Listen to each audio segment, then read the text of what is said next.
Order! Order! You are an incorrigible delinquent at times.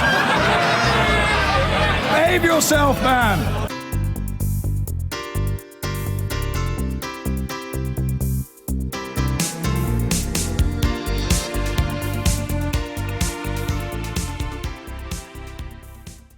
The Labour leader, Jeremy Corbyn, isn't short of critics in the right-wing press, in the left-wing press, in the Conservative Party, in the Labour Party, and now he's got some in the Middle East. Yesterday, he was singled out by the Saudi Arabian ambassador after the Ministry of Justice scrapped a £6 million deal to provide prison services to the kingdom.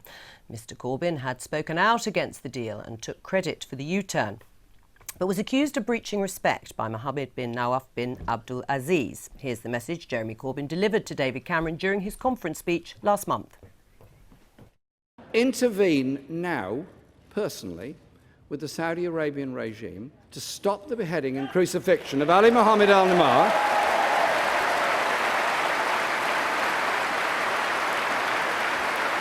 who is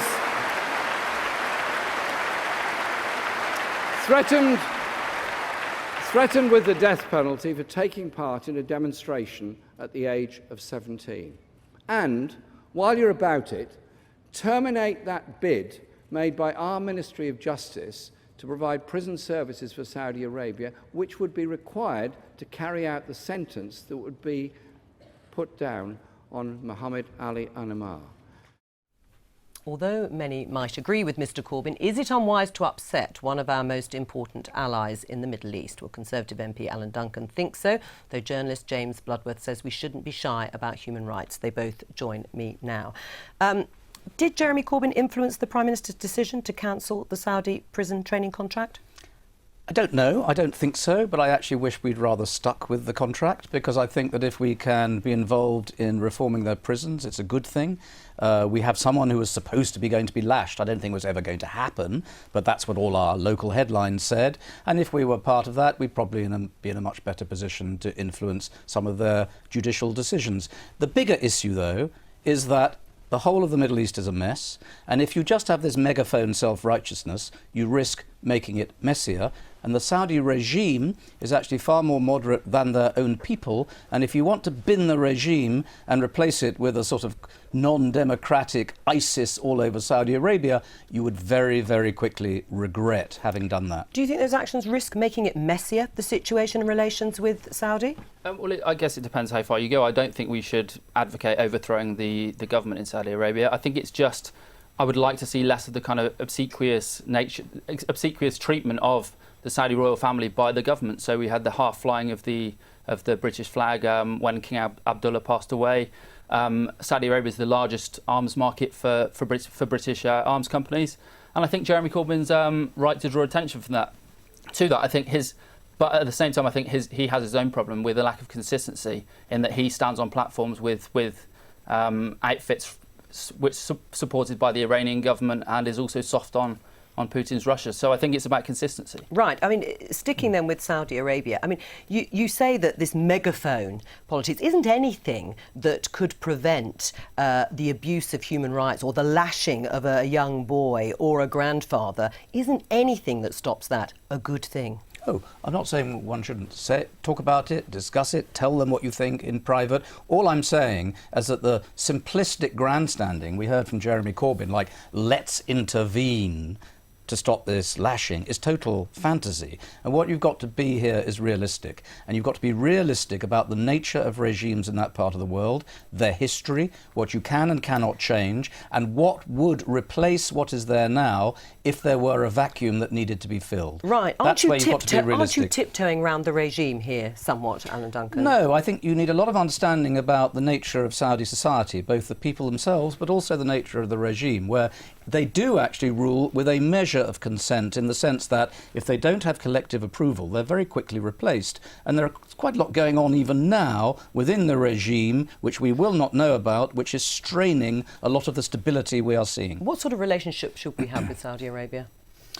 Well, I have many of the same reservations that James has about human rights abuses in Saudi Arabia, the fact that women aren't allowed to drive, that bloggers are routinely prosecuted and in some cases flogged and so forth. But I think the risk of withdrawing from our relationship with Saudi Arabia and not entering into any trade with them at all is that we lose any possible positive influence we might have. But I think a measured, qualified response is probably better than all in favour or all out opposition. Right, OK. Well, taking that view on the prison training contract, was it right to drop that?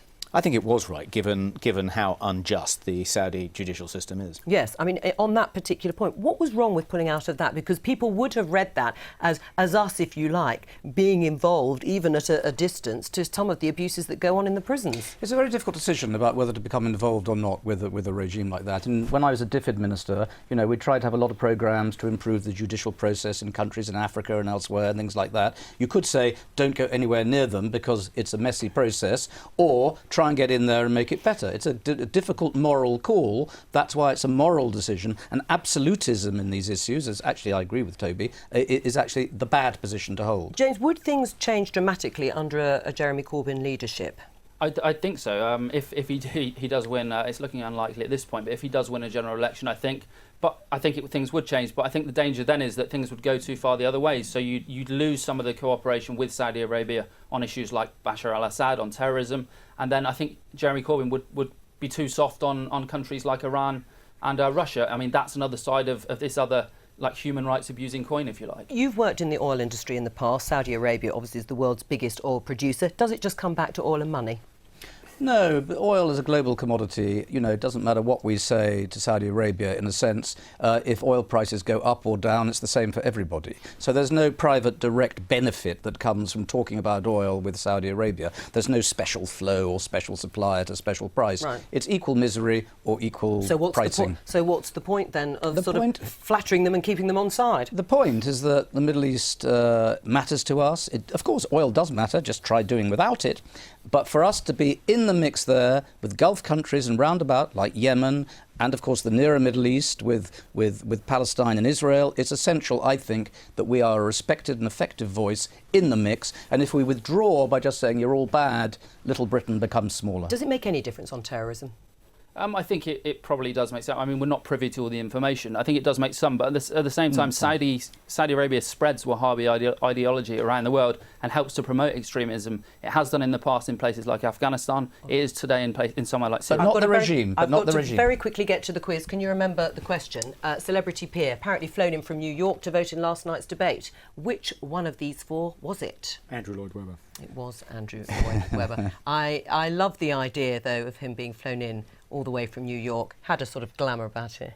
Well, I mean, people have criticised him, saying he's gone to these great lengths in order to vote for the tax credit cuts. But, you know, the Conservatives had a whipping operation. They carried it out efficiently. They had to do that in response to the whipping of the Lib Dem and the Labour peers. You got it in. That's it from us. Bye-bye.